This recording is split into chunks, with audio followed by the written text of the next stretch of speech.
Qué bella es la presencia de nuestro Dios amado. Y con esta alabanza y esta oración el Señor me mostró lo hermoso y victoriosa que Él es en nuestra vida. Podemos decir que Él es nuestro Dios de la verdad, el que batalla por nosotros, el que trae la victoria a nuestras vidas, y que por más que algo se levante contra su pueblo no prospera, porque Él está delante de nosotros como poderoso gigante, y contra la verdad no hay engaño posible. Vamos a continuar un poquito hoy con el tema del engaño. Quedará una partecita pequeña para otro día.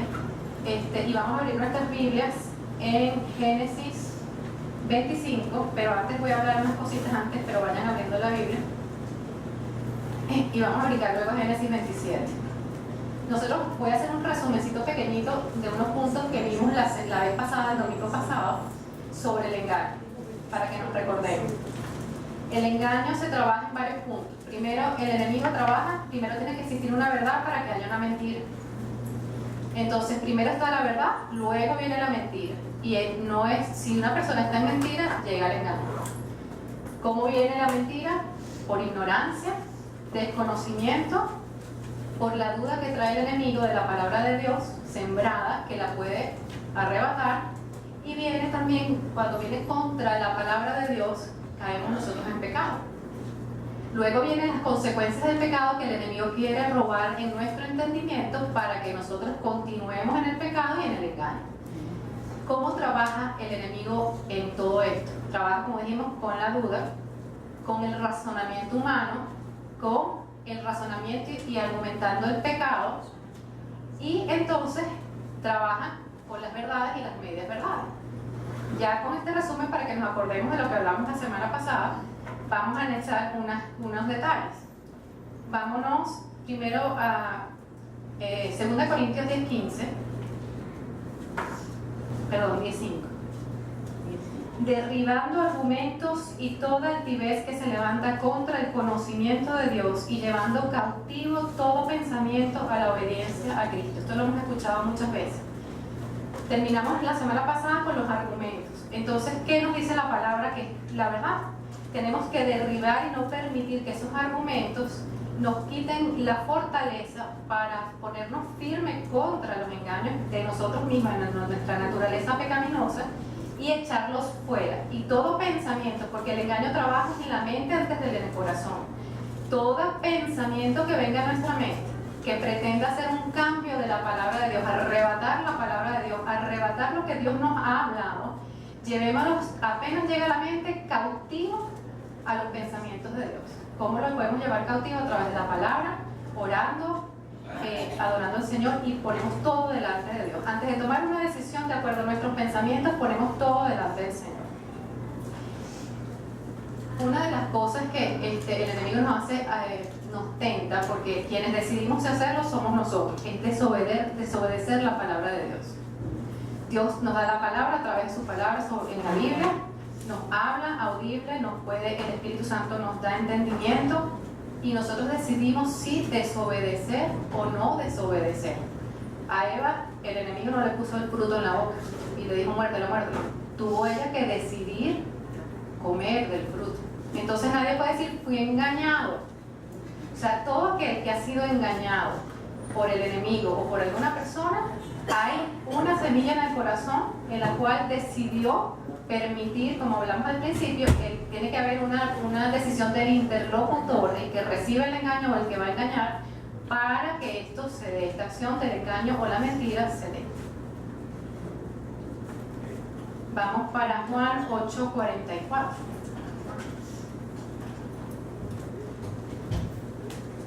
¿Qué nos dice este pasaje que también hemos leído? Vosotros sois de vuestro padre el diablo, y los deseos de vuestro padre queréis hacer. ¿Qué quiere decir? Que para nosotros mentir, en nuestro corazón hay un deseo de mentir, un deseo de hacer nuestra voluntad. Él ha sido homicida desde el principio y no ha permanecido ¿en qué? En la verdad, porque no hay verdad en él. Cuando habla mentira, de suyo habla, porque es mentiroso y padre de mentira. Todo aquel que miente ¿es hijo de Dios o es hijo del diablo? Es hijo del diablo. ¿Por qué? Porque eres el padre de la mentira. Cuando la mentira mora en el hombre, la naturaleza que se está moviendo es la naturaleza del enemigo, no la naturaleza de nuestro Dios. Porque Dios es Dios de verdad. Y si nosotros hablamos verdad, somos hijos de la verdad. Dios con todo, bueno, todos saben, si quieren lo buscamos en 1 Corintios 10:13. A veces nosotros decimos, ay, que me da miedo hablar la verdad porque puede suceder esto, puede suceder lo otro, y si digo la verdad a lo mejor van a pensar mal de mí, y si digo esto, el enemigo empieza a poner pensamientos para que nosotros caigamos en la mentira. Pero la palabra nos dice en 1 Corintios 10:13, no os ha sobrevenido ninguna tentación que no sea humana. O sea que todos tenemos una tentación que viene por nuestra naturaleza humana. Si nosotros tenemos un pecado es porque nosotros tenemos dentro de nosotros, esa tentación viene no de gratis, porque Dios no tenta si no hay algo sobre lo cual Él pueda añadir una semilla para que traiga fruto. O sea, si hay una tentación es porque nosotros tenemos algo donde esa semilla pueda germinar. Entonces tenemos que estar atentos a cuando somos tentados, ir al Señor y decir, ¿qué hay en mí que puedo ser tentado en esta área? O sea que hay una área débil en la cual el enemigo se está moviendo para traernos engaños, traernos pensamientos y actuar. Pero fiel es Dios, pero a pesar de nuestra naturaleza pecaminosa y las tentaciones, fiel es Dios que no os dejará ser tentados más de lo que podéis resistir. Es decir, que a pesar de nuestra naturaleza, nosotros podemos resistir en donde somos tentados. Y si no resistimos es porque realmente nos estamos deleitando en ese pecado. Sino quedará también juntamente con la tentación. Dios nos conoce a cada uno de nosotros. Y Él tiene preparado la salida para esa tentación, para que podáis soportar. Nos da con la tentación la salida para que podáis soportar. Entonces aquí habla de la idolatría, pero dice, por tanto, amados míos, huid de la idolatría. Pero en todo pecado nosotros podemos huir, y no huir sin el trato del Señor, porque huir por huir va a venir la tentación, y seguiremos sin darnos cuenta. Hasta si hoy no pecamos, en algún momento vamos a pecar, vamos a engañar, vamos a mentir y vamos a ser engañados. Entonces el autoengaño es una de las peores cosas que podemos hacer, porque si nos autoengañamos, le damos permiso, estamos siendo permisivos con el enemigo. No podemos echar la culpa a alguien, no, que fulanito me dijo, me hizo, me dañó, me hizo una herida, y nosotros poner ese argumento y esa excusa para el pecado. Vámonos, y antes de irnos a Génesis, hay un tema bien delicado que es someternos a Dios. ¿Qué es someternos a Dios verdaderamente? Decir que conozco la palabra, decir que yo soy hijo de Dios, decir que de verdad yo obedezco a Dios y por otra parte no lo estoy haciendo. Someternos a Dios depende de varias cosas: de tener temor de Dios, de ser obedientes. Si no somos obedientes, ¿cómo nos vamos a someter a alguien, a una autoridad? Si nosotros aquí en la tierra no nos sometemos a nuestros padres, si la mujer no se somete al marido, si el marido no se sujeta a Jesucristo, ¿cómo nos vamos a sujetar a Dios mismo? Si no conocemos cómo someternos, porque la rebelión viene desde el diablo mismo y siembra ese engaño para que nuestra naturaleza pecaminosa se rebele contra Dios, y eso se manifiesta en nuestras rebeliones, en no obedecer a nuestras autoridades terrenales, como las que nombré: los maridos, el gobierno, en Cristo Jesús. El temor de Dios. ¿Por qué no hay temor de Dios? Porque el temor de Dios no está en una persona orgullosa, una persona que se cree su propio Dios, una persona que siempre está juzgando la palabra de Dios si le parece bien o no le parece bien. La persona que está argumentando. La persona que argumenta es una persona que está constantemente poniendo en duda lo que Dios ha hablado. Y esa persona no tiene temor de Dios. Vamos a ir al Señor a ver por qué Cuando a veces nosotros decimos, sí, yo estoy con Dios, Dios es fiel, yo obro para el Señor, yo estoy cumpliendo con las cosas, pero muy en el fondo de nuestro corazón no tememos a Dios. Cuando pecamos y engañamos y mentimos, no hay temor de Dios. Y sin temor de Dios no hay sabiduría, porque todos sabemos muy bien cómo dice la palabra, que el temor de Dios es el principio, como hablamos la semana pasada, de la sabiduría.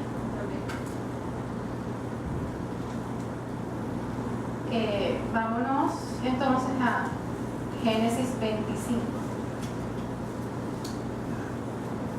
25-23, no le voy a leer sino ese pedacito para arrancar el 27. Y le respondió Jehová: 2 naciones hay en tu seno, y 2 pueblos serán divididos desde tus entrañas. Un pueblo será más fuerte que el otro pueblo, y el mayor servirá al menor. Aquí estamos hablando, la palabra está hablando de Esaú, ¿ok? Y Jacob. Todos conocemos esto, pero recuerden lo que dice. Y 2 pueblos serán divididos desde tus entrañas. O sea, ya Dios sabía quién era Jacob y quién era Esaú, como sabe quiénes somos nosotros, y qué naturaleza tenemos y qué llevamos y qué no llevamos. Y desde el vientre ya Dios había escogido a Jacob. Y muchas veces nos parece injusto, pero no somos nosotros los que vamos a analizar la justicia de Dios. Porque Dios es justo, Dios es verdadero y Él sabe lo mejor para nosotros. Si Dios nos pone en un lugar de autoridad o en algún otro lugar, es porque Él así le plació de su corazón ponernos, porque se va a gozar en donde nos pone si nosotros le obedecemos y no permanecemos en el enemigo, envidiando, engañando y estando pendientes de las cosas de otros. Vamos para entonces Génesis 27.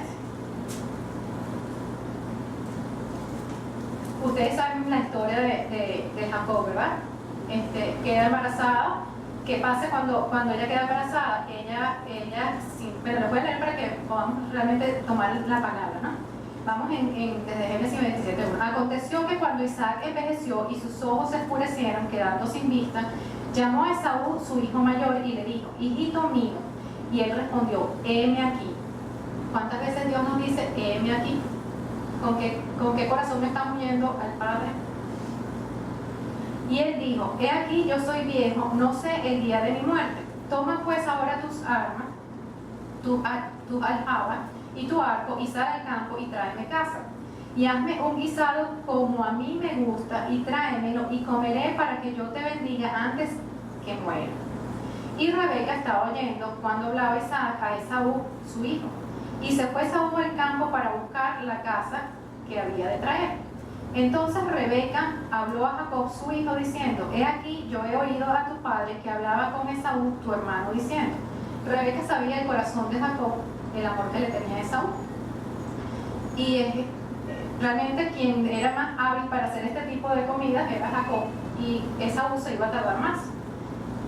He aquí, entonces seguimos. Tráeme casa y hazme un guisado para que coma y te bendiga en presencia de Jehová antes que yo muera.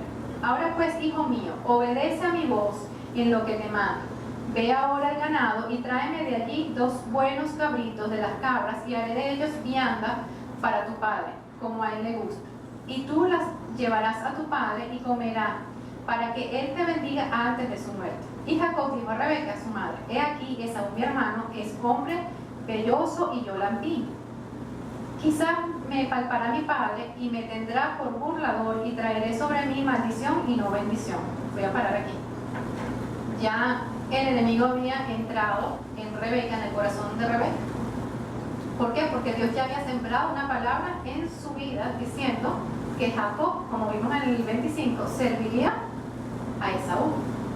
Entonces, ¿qué hizo el enemigo? Lo primero que hizo fue la palabra de Dios, la verdad, a ponerla a un ladito. ¿Y qué hizo ella? Sus emociones, su deseo de que Jacob fuera el primogénito y sea bendecido, prevaleció sobre la palabra de Dios. Se fue contra la misma autoridad y la verdad de Dios. ¿Qué pasó aquí? Empezó a obrar el diablo con los engaños. El corazón de Jacob, fíjense que él sí temía un poquito, porque empezó a ver, pero no porque temía engañar, sino porque sabía que podía ser descubierto. todavía hay un poquito más de carne que otra cosa, porque hay veces que la gente dice, no voy a engañar porque si me descubren, no hay temor de Dios mío. O sea, yo no debo engañar, no porque me descubren, no porque la gente se va a dar cuenta quién soy y quién no soy. Debo no engañar por temor, por amor a Dios, por saber a quién le estamos nosotros adorando, a quién le pertenecemos. Si Dios da una promesa, tenemos que creerla. Aquí algo falta de fe. Muchas veces Dios nos dice, ve por aquí que yo voy a estar contigo. Pero nosotros no tenemos la suficiente fe. Yo creo que a todos nos ha pasado. Y entonces por el temor y la falta de fe, empezamos a agarrar caminos engañosos, manipulando o cambiando las circunstancias sin reconocer que estamos cambiando lo que Dios, la voluntad de Dios, como Dios lo quiere y en el momento que Él quiere. Nosotros no le podemos hacer favores a Dios ni buscar la manera más cómoda y fácil para nosotros. Y su madre respondió, hijo mío, sea sobre mí tu maldición, solamente obedece a mi voz y ve y tráemelos. ¿Ustedes creen que la maldición que le iba a caer a Jacob por engañar la podía recibir la mamá? Sí, ella es autoridad, pero la maldición le iba a caer a Jacob también. A los dos. Porque la autoridad estaba engañando, hizo caer al hijo, pero el hijo no está exento de su pecado. Porque la palabra dice que sí, que los pecados de los padres no pasan a los hijos. Pero si tú decides que ese pecado pase a ti, esa maldición llega a ti. Entonces no creamos que es que no, mi padre cometió un pecado y eso no me llega. Y tampoco digamos que si mi papá pecó y yo tengo eso, bueno, tengo que ver cómo hago con eso, pero sigo en mi pecado. Eso es negligencia, eso es no tener temor de Dios. Porque un hijo de Dios tiene que reconocer en su corazón, en su espíritu, a quién le pertenece. Si no es hijo del diablo. O somos hijos de Dios o somos hijos del diablo. Las excusas y los argumentos son del diablo. No hay un solo argumento en esta vida que no venga de Dios. Dios no argumenta, Dios dice, esto es y esto se obedece. O sea que nosotros no debemos pensar ni analizar lo que Dios nos dice. Si Dios nos dice esto, hagámoslo. Apenas venga el argumento, como les dije, lo echamos a un lado. Entonces él fue y los tomó y los trajo a su madre, y su madre hizo guisados como a su padre le gustaba. Y tomó Rebeca los vestidos de Esaú, su hijo mayor, los preciosos que ella tenía en casa, y vistió a Jacob, su hijo menor. Ella creyó, ni siquiera pudo meditar bien, que Isaac iba a saber que ese potaje, que Esaú no sabía preparar esa manera de ese potaje. Pero a pesar de que él estaba ciego, él tenía discernimiento y alguna duda tenía, porque si no, no hubiese hecho tantas pruebas. Y Dios lo va probando a uno como para darle chance de arrepentirse. Y siguió el engaño, un engaño tras otro engaño, porque cuando engañas la primera vez, sigues engañando. Cuando abres esa puerta y tu carne se toma en poder con el engaño, seguimos procesando el engaño y una mentira trae otra mentira. Y cada mentira tiene una maldición, tiene algo diferente. ¿No? La gente cree que es solamente una mentira, pero una mentira trae otro pecado. Y esa mentira puede traer otro pecado. O sea, estamos maldiciéndonos de maldición sobre maldición.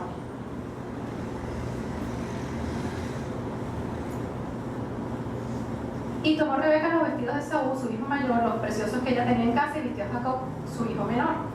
Y cubrió sus manos y la parte de su cuello donde no tenía vello con las pieles de los cabritos. Y entregó los guisados y el pan que había preparado en manos de Jacob, su hijo. Entonces este fue a su padre y dijo, Padre mío. E Isaac respondió, heme aquí. ¿Quién eres, hijo mío? Todo padre reconoce a su hijo. Nuestro Padre Celestial nos conoce. Nos conoce la boca, nos conoce el corazón, conoce cada cosa de nuestro ser. Isaac conocía a sus hijos y duda tenía. Era un hombre, no era Dios. Y todavía Dios le está dando chance a Jacob de que se arrepienta. Cada uno de esos punticos donde se paraba y probaba Dios a Jacob, era una posibilidad de arrepentimiento. Dios a cada uno nos da una oportunidad, parece sutiles, pero no, cada minuto Dios, si estamos haciendo algo malo, Dios nos da la oportunidad para arrepentirnos. Y Jacob dijo a su padre: yo soy Esaú, tu primogénito. He hecho como me dijiste. Levántate ahora y siéntate y come de mi casa para que me bendigas. Entonces Isaac dijo a su hijo: ¿cómo es que la hallaste tan pronto, hijo mío? Y él respondió: porque Jehová tu Dios hizo que la encontrase delante de mí. Hasta metió a Dios. ¡Qué pecado! O sea, él no solamente mintió, el papá estaba diciendo que los tiempos no daban para que él hubiese preparado el potaje, el sabor no era el mismo, y todavía dice que fue Dios el que le hizo el favor de ponerle eso. A veces el enemigo nos hace engañar pensando, y vienen cosas que parecen, oye, me vino fácil. Yo estaba hablando con mi esposo en estos días, y el enemigo es muy astuto porque conoce nuestras necesidades y nuestros deseos del corazón. Y a veces decimos: Señor, si esto es tuyo, probamos a Dios. Aunque Dios dice que lo probamos, pero no que sea con una astucia en nuestro corazón. Si esto es tuyo, tú harás que esto pase. Hay que tener cuidado cuando probamos a Dios, porque el enemigo también se mueve a sus anchas en nuestra carne. A veces, entonces, se da la oportunidad, viene lo que le pedimos a Dios, pero no viene de Dios, porque viene de nuestro deseo del corazón, y somos engañados, autoengañados. Entonces tenemos que tener mucho cuidado de probar las cosas de Dios y no sea nuestra carne y el enemigo trabajando. Cuando Dios habla, es algo que ha venido hablando y viene haciéndonos entender nuestra alma, nuestro corazón. Pero si viene de nuestro corazón, de nuestros anhelos, tengamos mucho cuidado de probar y ponerle una prueba a Dios.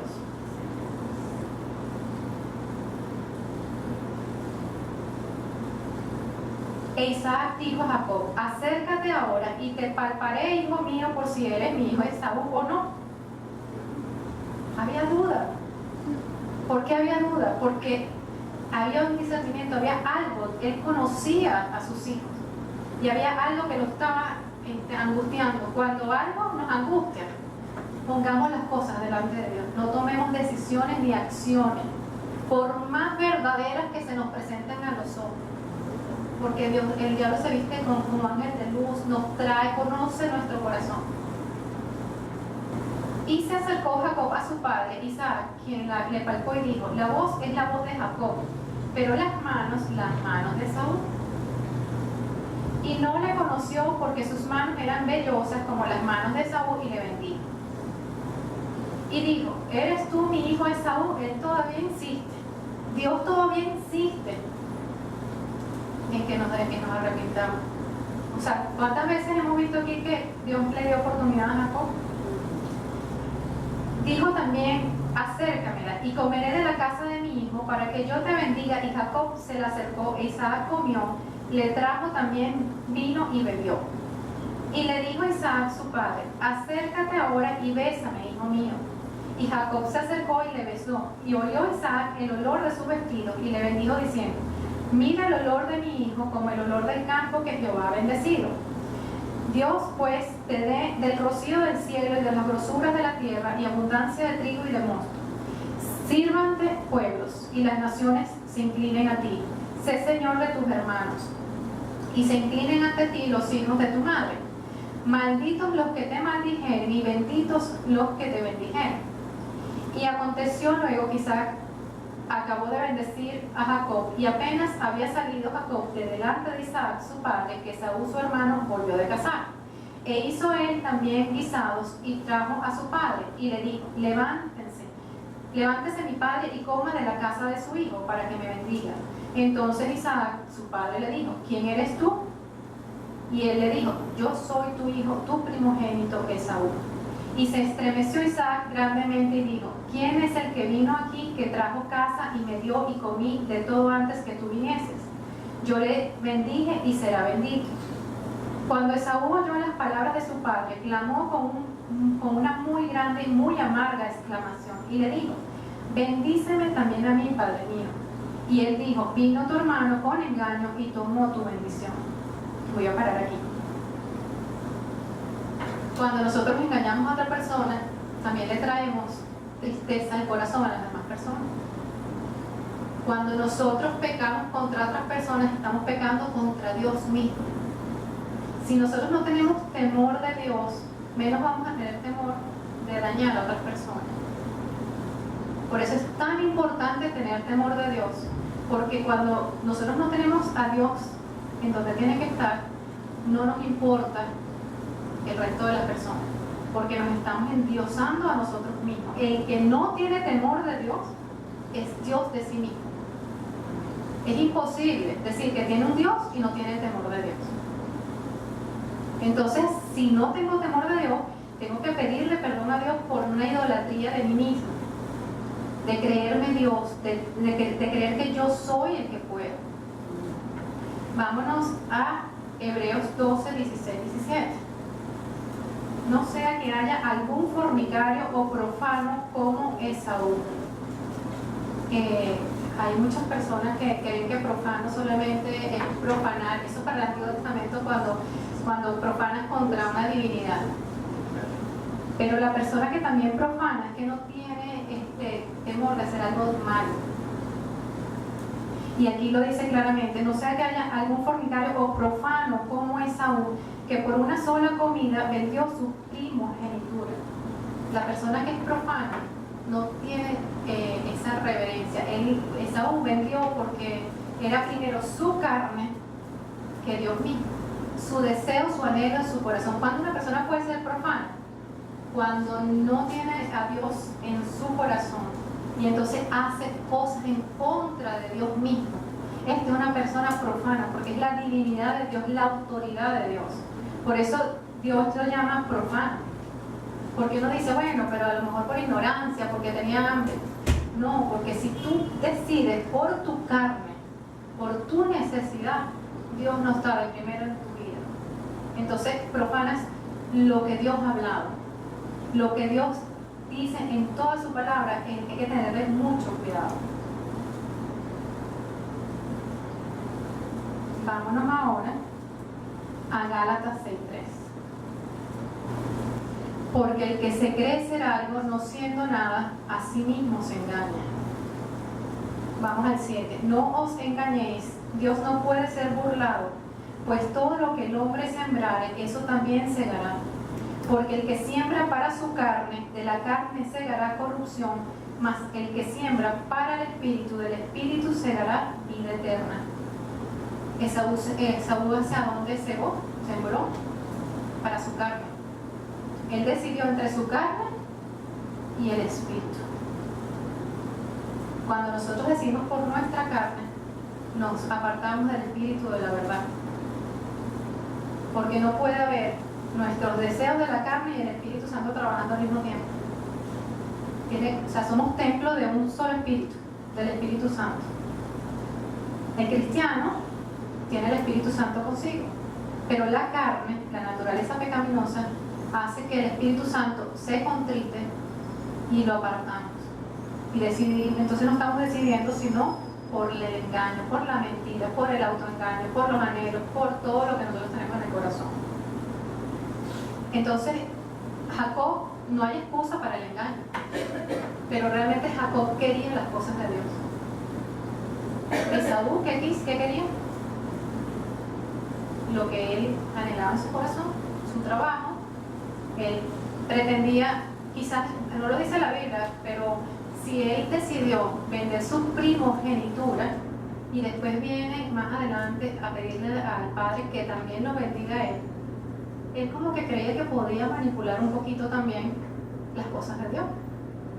Me equivoqué, pero Dios, como Dios, yo soy el mayor, yo quizás más, entonces después puedo volver a mi papá y llorarle y con las emociones, como sé que su papá lo quería, iba a cambiar lo que había hecho.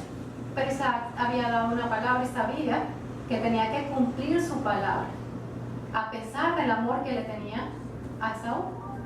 No hay excusa para que el pecado no tenga una consecuencia. ¿Qué trae el engaño? El engaño nos trae división. Dividió la familia, divide la iglesia, divide en el trabajo, divide a los hermanos, trae separación de lo que Dios quiere. Cuando dividimos una casa dividida, ¿qué dice el Señor? No permanece. ¿Qué le pasó a Rebeca? A pesar de que amaba muchísimo a Jacob, ella no pensó que iban a traer consecuencias, y la separación de su hijo amado no lo podía ver. ¿Qué le trajo a Jacob? Le trajo miedo de que lo mataran. Le trajo ¿qué? Estar escondido. ¿Qué pasa cuando la persona es engañadora y mentirosa? Empieza a esconderse. Una persona que engaña es muy difícil que pueda ver a los ojos a otro. Y si la ves, porque tiene la conciencia muy cauterizada, eso lo veremos más adelante.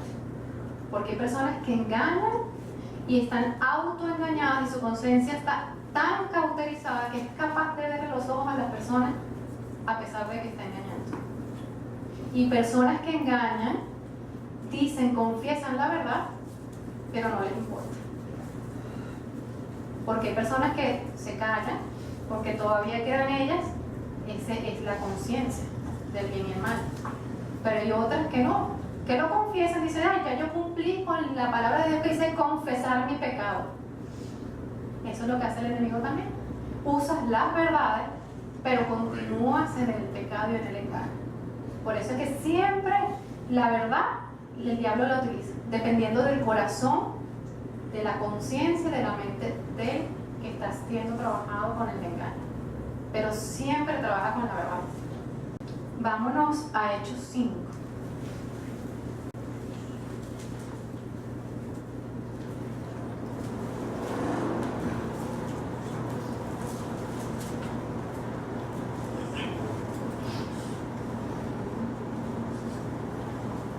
El caso de Ananías y Zafira. Pero cierto hombre llamado Ananías, con Zafira su mujer, vendió una heredad y sustrajo del precio, sabiéndolo también su mujer, y trayendo solo una parte, la puso a los pies de los apóstoles. Y dijo Pedro, Ananías, ¿por qué llenó Satanás tu corazón para que mintieses al Espíritu Santo y sustrajeses del precio de la heredad? Siempre tenemos que estar claros que cuando mentimos, no estamos mintiéndole a la persona, le estamos mintiendo a Dios. Pero aquí específicamente fue más específico. Él no puso mintieses a Dios, sino mintieses al Espíritu Santo. Vamos un momentito a Mateo 12:30, 32. El que no es conmigo, contra mí es, dice Dios. Si tú no estás con Dios, si no estás en ¿quién es Dios? Dios es la verdad. Si tú no estás con Dios, no estás con la verdad, ¿estás contra quién? Contra Dios mismo. Y nos vamos a ir un momentico, quizás sea cortico ese versículo, pero quiero que cada vez que puedan lo lean y lo repitan. El que no está con Dios, está contra Dios. Ese versículo les va a ayudar con el tema del temor de Dios. Porque a veces nos engañamos, pero cuando sepamos realmente que el que está contra Dios, el que está mintiendo, está contra el Señor. Vámonos a Isaías 47:10. Porque te confiaste en tu maldad diciendo, nadie me ve. Tu sabiduría y tu misma ciencia te engañaron y dijiste en tu corazón, yo y nadie más. Cuando no tenemos temor de Dios, somos yo y nadie más. Entonces se mueve todo lo que se pueda mover a nuestro alrededor para que nos autoengañemos y mintamos y engañamos. Y dice, porque te confiaste en tu maldad diciendo, nadie me ve. Cuando mentimos, es otro pensamiento que pone el enemigo. Nadie te está viendo, nadie sabe lo que estás haciendo, pero Dios sí sabe si te está viendo. ¿Qué pasó con Ananías y Zafira? Ellos se pusieron de acuerdo. Ellos creyeron que más nadie sabía lo que habían hecho.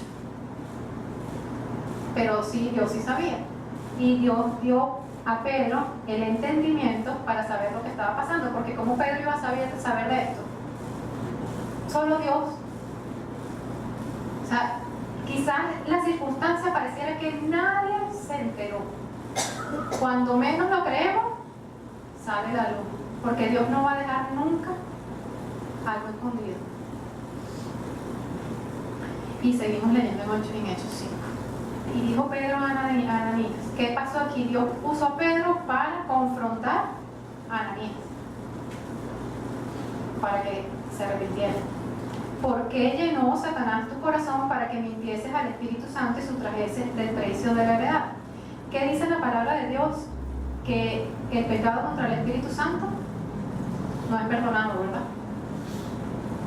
Y quizás la palabra dice exactamente, si me recuerda a alguien, dice el pecado contra el Espíritu Santo es la blasfemia. Y la gente cree que la blasfemia es solamente decir que esto vino de Dios, vino de Dios cuando vino del diablo, o viceversa, o sencillamente mentir algo acerca del Espíritu Santo. Pero la mentira en sí va en contra del Espíritu Santo, porque es el espíritu de la verdad. Entonces, cuando mentimos, estamos mintiendo y poniendo a prueba al Espíritu Santo. ¿Ustedes creen que el Espíritu Santo se lo puede engañar?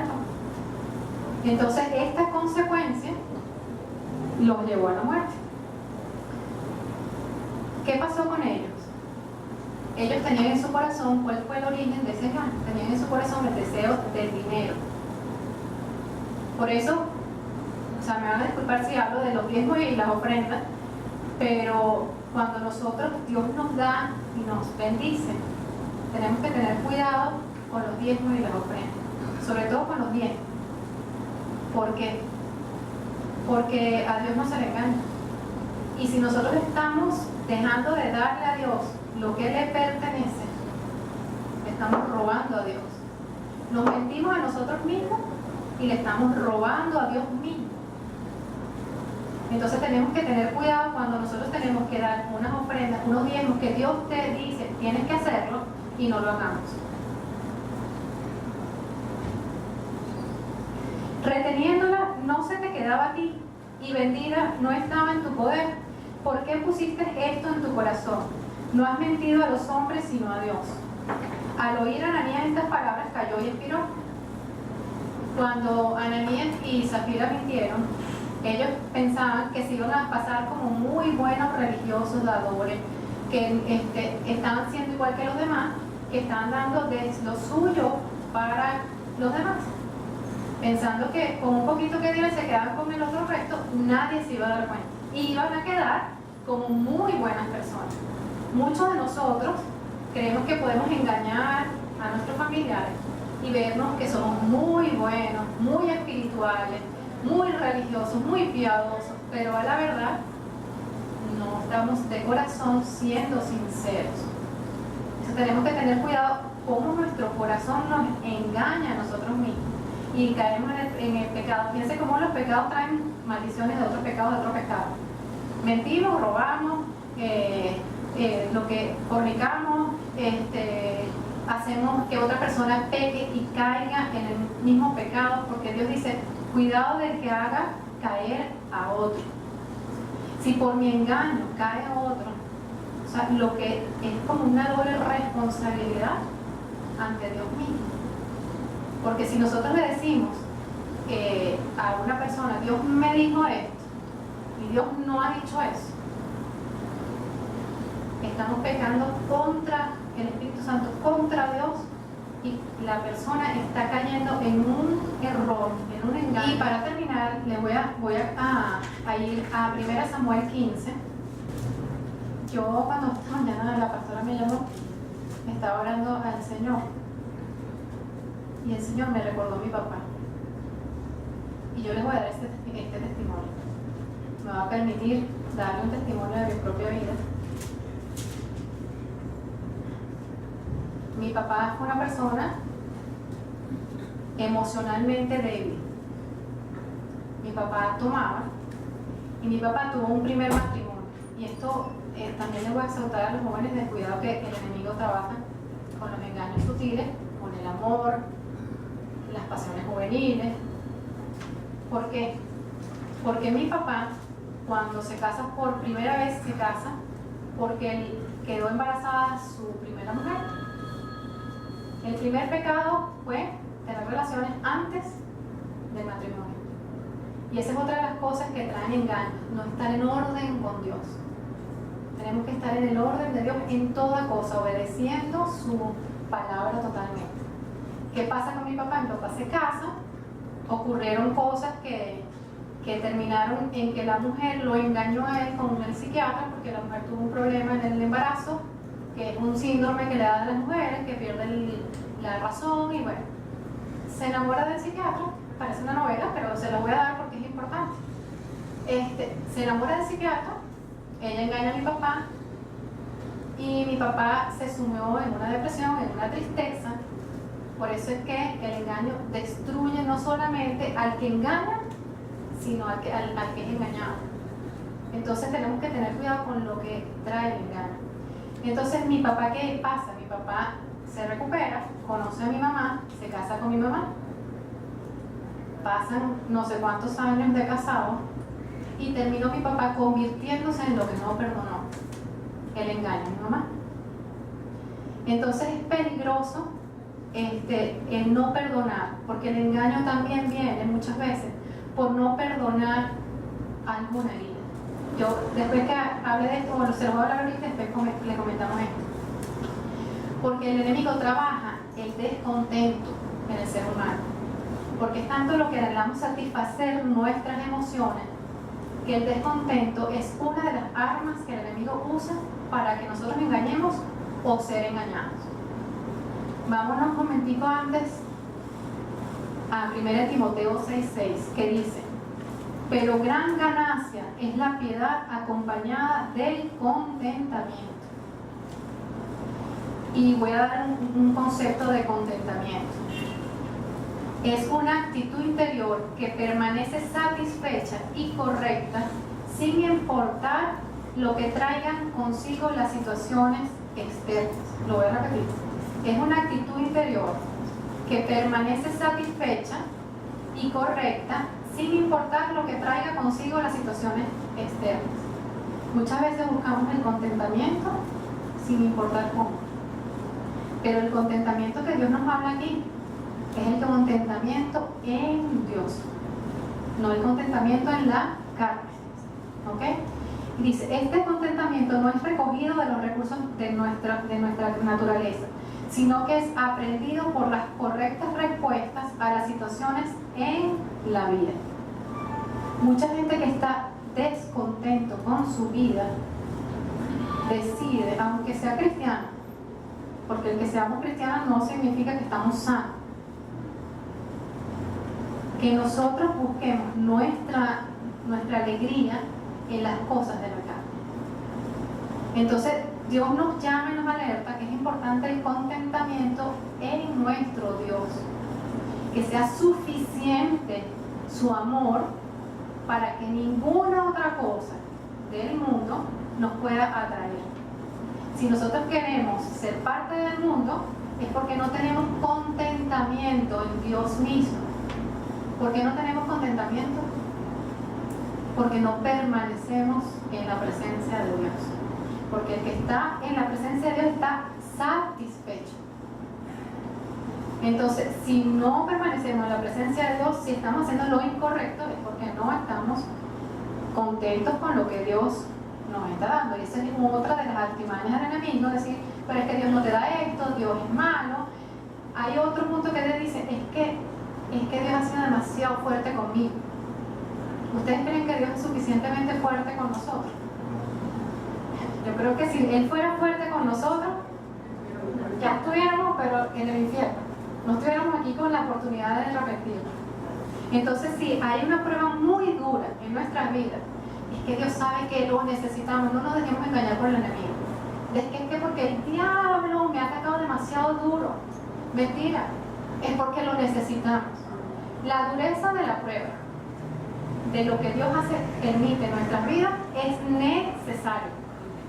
Así que no huyamos de esa prueba, más bien aceptémoslas y no busquemos distraernos con el mundo. Una vez alguien me dijo, no, vamos a salir un rato para que te distraigas, porque estás deprimida en la época que el Señor me trató.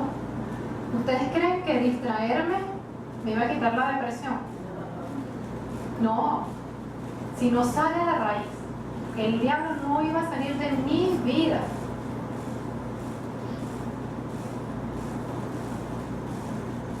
En 2 Timoteo 3:13 nos dice, mas los malos hombres y los engañadores irán de mal en peor, engañando y siendo engañados. El que practica la mentira va a ser engañado cada vez más y su conciencia va a ser cada vez más cauterizada. Vamos rapidito entonces para 1 Samuel 15, como les hablé. Y les voy a hablar rapidito porque no se los voy a leer para que no dé chance. Ok, aquí estamos hablando, nos habla de Saúl, cuando Samuel tiene que confrontarlo con Saúl, Dios le dio una orden y él no la obedeció.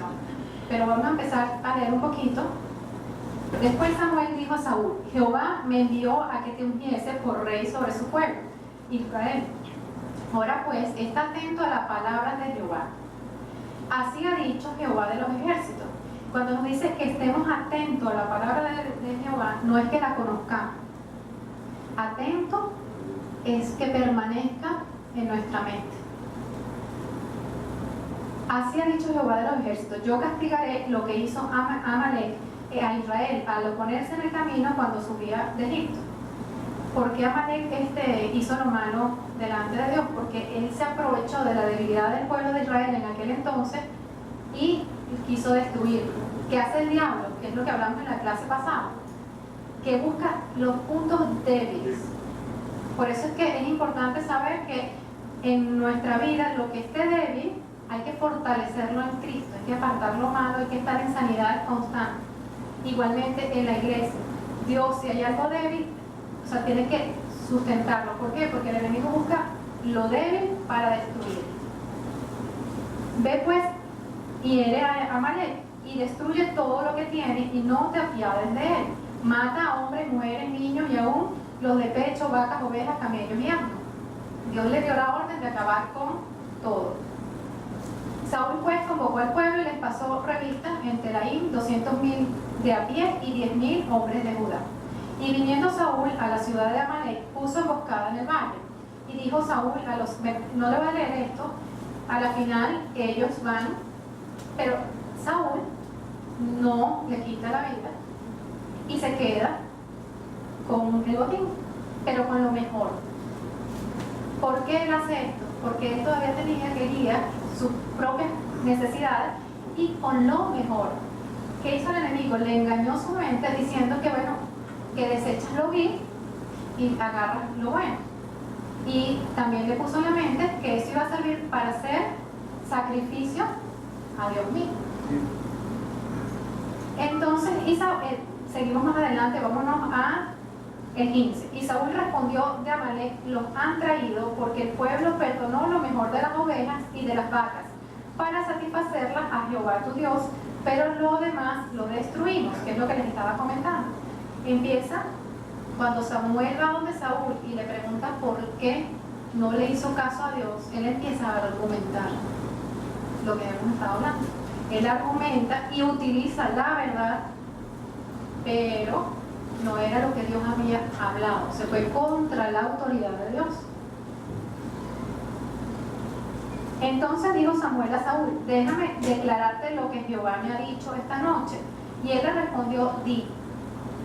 Y dijo Samuel, aunque eras pequeño en tus propios ojos, no has sido hecho jefe de las tribus de Israel y Jehová te ha ungido por rey sobre Israel.